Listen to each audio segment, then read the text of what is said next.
One of the things I think that I've been cautious and continue to be cautious, and I'm sure we'll have some mistakes again in the future, is I don't want to just jump into something for the sake of jumping into it.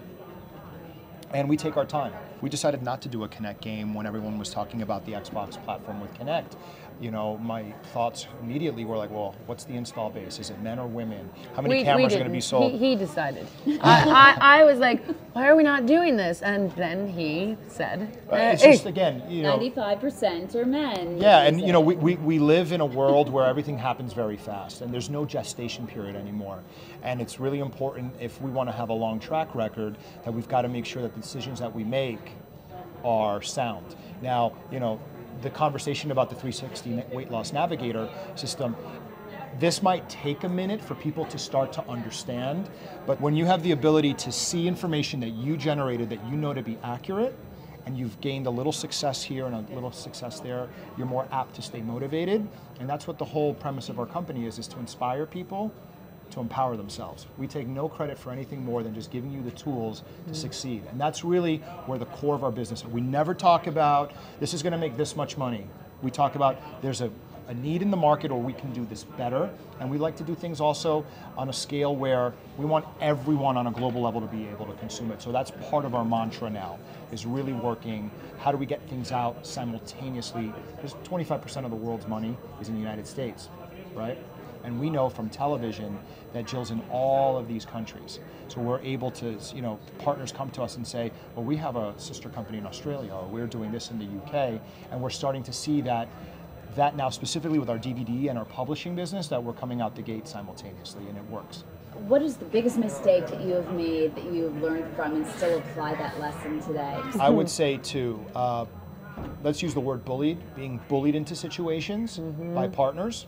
Yeah. And the second one would be is not being more stern in certain situations with Jillian, where my gut really said no, but I didn't want to disappoint her. And I'm just being honest. Yeah. What situation was that? Gosh, which one would you think that? I mean, I would say like that TV situation with losing it.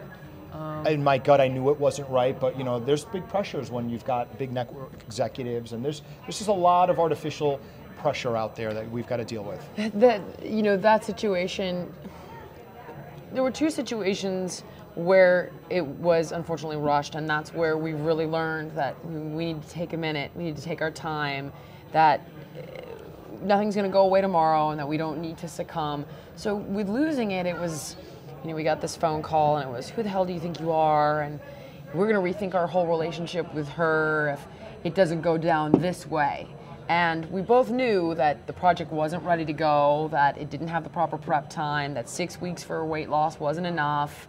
But we were like, well, who are we to say, you know, do you know how lucky she is to get her own show? And sure enough, the show wasn't ready to go, and hence it didn't work. With the doctors, great people. It was, you know, you need to sign this deal by 6 o'clock today. And essentially what happened was, no one ever actually talked about what the show was going to be.